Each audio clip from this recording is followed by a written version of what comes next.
Now, look, the great legal scholar at Harvard, Alan Dershowitz, says that there's absolutely no basis here to impeach this president, whatever he's done or hasn't done, because it doesn't fit within the criteria of impeachment. And yes, he may have abused freedom of expression, but as the framers pointed out, freedom of expression was not a free lunch. It often leads to violence, so they're not going to get him on that one. But you know what I find really interesting, Pete, is that most of the American media today, and I scanned it for an hour before coming on your show, doesn't mention Donald Trump's name. It's like they've forgotten it. I think by leaving his name out of the New York, forgotten New or York purposely leaving it out. They purposely left his name out, like like it's going to go away. I mean, this is CNN and New York Times and the Washington Post. They're talking about every damn thing in the world except Donald Trump. I mean, fair enough. We should talk about the Super Bowl, and I like Tom Brady a lot. Well, I'm going to ask you. I was going to save that question at the end, Joe. What you make of that? But the point is, the media is trying to make him disappear.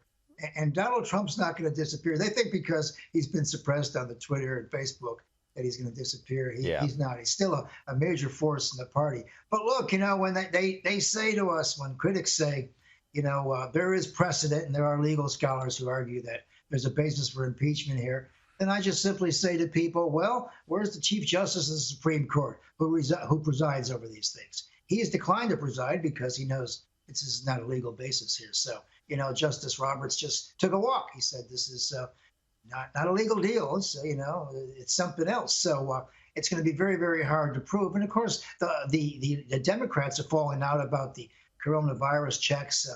Bernie Sanders, Elizabeth Warren, and AOC and the rest are arguing with the Biden administration about this and that. And already we have cracks in the foreign policy about what to do and what not to do.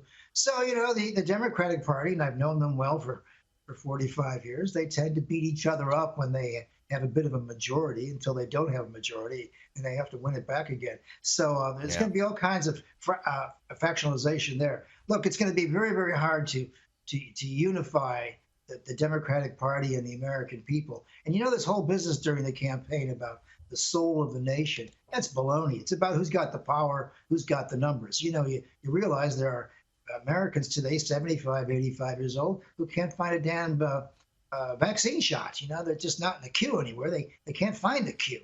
So we got over 453,000 dead this morning, and we still have problems with the vaccine rotations and getting federal assistance out to the locals. And so we still got the same problems we had, income insecurity, we have food insecurity, and we have the COVID crisis, which is still storming through America and much of Europe. So we haven't solved a lot of problems, but we pretend we go forward because we move people around. But if you look at Congress, it's still the same bunch of people. And while Donald Trump is there, his spirit is very much in Pennsylvania 1600. Okay. Pennsylvania. What's your tip today, Joe? I'm taking Tom Brady and the Buccaneers by 3 points, even though the 3-point underdogs. I believe that Tom Brady at 43 does things that people at 23 can't even imagine. Is he the greatest of all time? He must be. He must be. Well, look, he's won 6 Super Bowl rings. Yeah. I've seen him beat the Chicago Bears in the last minutes. He's married to one of the world's richest, most beautiful women. He's got healthy children. I mean, this guy is the Irish dream. He's sort of like Jimmy Connors on steroids. This is a man for the ages. And I think the other guy who's 23, who did beat these people last year, he's going to be facing a legend. And same thing in Australian sports. As soon as you get out there and you're looking at the legend, it just makes you weak in the knees. Apparently, one of the part of his diet that he has to consume half his body weight in water every day. I read an article about this the other day, Joe. That would be okay with scotch or beer.